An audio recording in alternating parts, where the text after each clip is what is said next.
Bienvenidos nuevamente al curso de Electrodinámica 1. Este es el capítulo 4, sección 1, carga y corriente eléctrica. Ecuación de la continuidad. Si nosotros recordamos las dos ecuaciones de Maxwell y las operamos sacando aquí, por ejemplo, la derivada con respecto al tiempo y de aquí la divergencia, podemos construir esta ecuación, la cual me establece que el flujo de corriente eléctrica a través de una superficie se relaciona directamente con la variación de carga en el volumen encerrado por esa superficie. Eso quiere decir que si existe una variación de carga en el tiempo, necesariamente tiene que haber un flujo de corriente y por lo tanto la carga simplemente no puede desaparecer de aquí, sí, o desaparecer de aquí y aparecer en otro lado, sino que necesariamente tiene que haber fluido a través de la superficie que nosotros vemos aquí. Eso establece que la carga tiene que conservarse y por lo tanto a esta ecuación escrita de forma integral se la puede pensar como la ley de la conservación de la carga. Y me indica no simplemente que la carga se conserva y me indicaría nuevamente, ¿no?, que si existe una variación de carga en un volumen es porque existe un flujo de corriente a través de la superficie que limita ese volumen. Ahora, supongamos que nosotros tenemos una zona del espacio en la cual la densidad de carga no varía en el tiempo. Y por lo tanto, ¿no es cierto?, la carga es una cantidad constante, es decir, supongamos que nosotros tenemos una zona del espacio en el cual el flujo de corriente en cualquier superficie cerrada es cero. A esa corriente se la llama corriente estacionaria y establece, ¿no?, que cualquier cantidad de corriente que entra por la superficie tiene que salir. Es decir, que aquí simplemente no hay acumulación de carga y la carga es constante. Es decir, la variación de la carga en el tiempo es constante.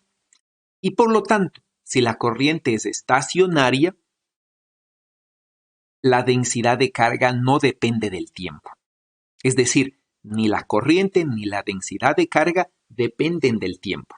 Y por lo tanto, si reemplazamos eso en las ecuaciones de Maxwell y tomamos en cuenta que estas cantidades son las que generan los campos, todas estas cantidades van a ser independientes del tiempo y por lo tanto las ecuaciones del campo eléctrico y del campo magnético van a estar desacopladas. Sí, es decir, yo puedo resolver el campo eléctrico de forma independiente y el campo magnético de forma independiente. Por lo tanto, ¿no?, pueden existir zonas en el espacio donde exista densidad de carga, la cual no dependa del tiempo, y sin embargo exista corriente eléctrica. La única condición que tenemos que tener, ¿no es cierto?, es que el flujo de corriente en cualquier superficie cerrada siempre tiene que ser cero. Es decir, que la corriente sea estacionaria. Ahora, si nos fijamos en la parte del campo magnético, y nosotros conocemos la divergencia del campo magnético y el rotacional del campo magnético, y recordamos el teorema de Helmholtz, nosotros podemos ya resolver la ecuación del campo magnético, donde tendríamos, ¿no?, que el campo magnético de corrientes estacionarias me genera un campo magnético estático, el cual depende directamente de la corriente eléctrica que circula a lo largo del espacio. Ahora, ¿dónde circula la corriente eléctrica? Usualmente, ¿no?, los medios que transportan corriente eléctrica se los llama medios conductores. Sí, tomando en cuenta que aquí no estamos hablando de un conductor real, sino un conductor más bien dicho, un conductor ideal, sino un material capaz de conducir corriente eléctrica cuando se le conecta una diferencia de potencial. Sí, es decir, un conductor que puede tener cierta resistencia eléctrica. Ahora, cuando los portadores de carga, es decir, los electrones, se mueven a lo largo de un conductor, lo hacen debido a un campo eléctrico. Entonces, Cuando se mueven debido a un campo eléctrico, por ejemplo, en el campo eléctrico hacia la izquierda, los electrones van a sentir una fuerza hacia la derecha. Ahora, esta fuerza hacia la derecha no es en línea recta, ya que los electrones sufren procesos de dispersión y pueden ser dispersión elástica o inelástica. Eso quiere decir que en vez de que el electrón viaje en línea recta, viaja sufriendo diferentes procesos de dispersión. Ahora, desde el punto de vista macroscópico, nosotros podemos olvidarnos de estos procesos de dispersión y simplemente sacar la velocidad promedio que tiene el campo eléctrico. Y la velocidad promedio, ¿no? Si suponemos que los electrones, por ejemplo, se mueven en esta dirección sufriendo una aceleración y suponemos que parten de la velocidad cero hasta una velocidad final que depende de este campo eléctrico, esta podría ser la velocidad promedio, donde simplemente no es la velocidad final, que es cero, más la velocidad, la velocidad inicial, que es cero, más la velocidad final por el tiempo. Y como es promedio, sobre 2. Donde este tiempo es el tiempo promedio entre una dispersión y otra. Y esto se llama el tiempo libre medio. Entonces, tau viene a representar el tiempo libre medio. Ahora, si los electrones se mueven con esta velocidad en promedio, nosotros podríamos decir que la densidad de corriente eléctrica simplemente es la densidad de carga por la velocidad, donde la densidad de carga viene a ser representada no simplemente por la cantidad de electrones por unidad de volumen, esta n sub e, por la carga eléctrica de un electrón, que es menos e. Y entonces, si reemplazamos la velocidad promedio acá y comparamos con esta ecuación que se llama la ley de Ohm, es decir, ¿no es cierto? En esta ecuación se establece que la densidad de corriente en un conductor viene generada por un campo eléctrico en el conductor. Sí, y la relación entre estos dos es lineal a través de una cosa que se llama la conductividad. Entonces, si yo comparo la ley de Ohm con esta ecuación de aquí, donde reemplazo la velocidad media acá, me queda que la conductividad se puede escribir así. Es decir, la conductividad eléctrica por electrones simplemente es la carga del electrón al cuadrado, la densidad eléctrica y el tiempo libre medio. Ahora, las cantidades, ¿no es cierto? La carga eléctrica y la masa del electrón son cantidades universales. Eso quiere decir que la conductividad eléctrica de un medio depende de la densidad de los portadores de carga y del tiempo libre medio. Entonces, a mayor tiempo libre medio, mayor conductividad.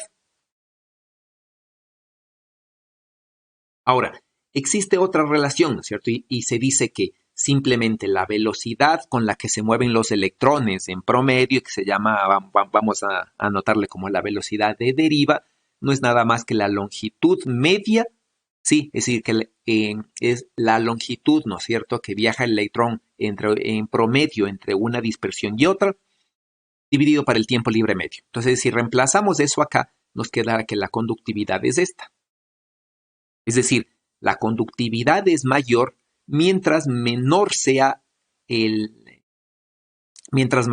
la velocidad libre media.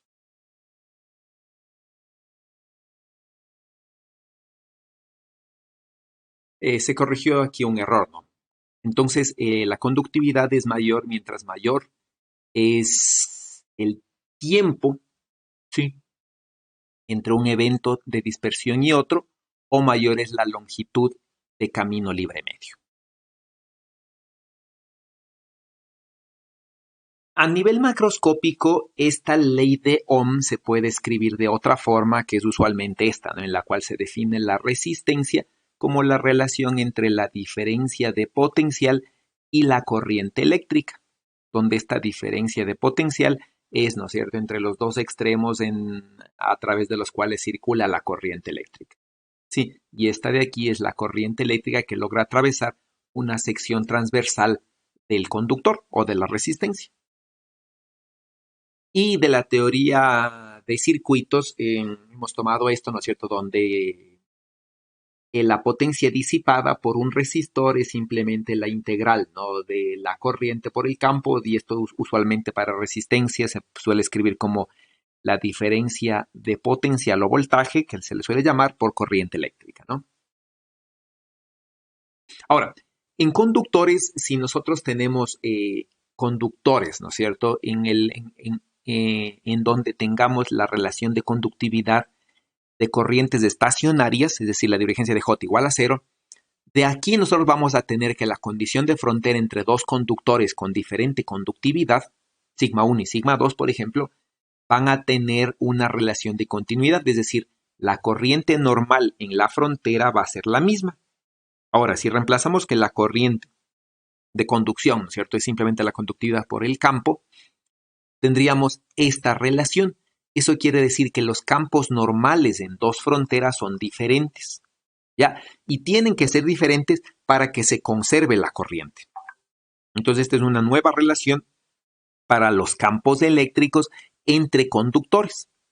Sí, campos normales van a ser diferentes y dependen directamente de la conductividad. Por otro lado, nosotros vamos a seguir teniendo el hecho de que el rotacional del campo eléctrico es 0 y por lo tanto las componentes tangenciales de los campos eléctricos son iguales.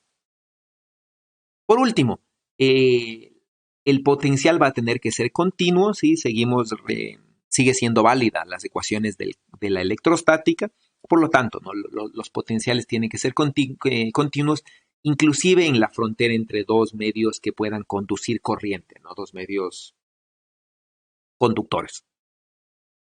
De aquí, nosotros ya estaríamos en capacidad de calcular los campos magnéticos generados por corrientes que viajen ya sea a través de medios o sea que viajen libremente a través del espacio. Y eso es lo que veremos en el video siguiente. Muchas gracias por su atención.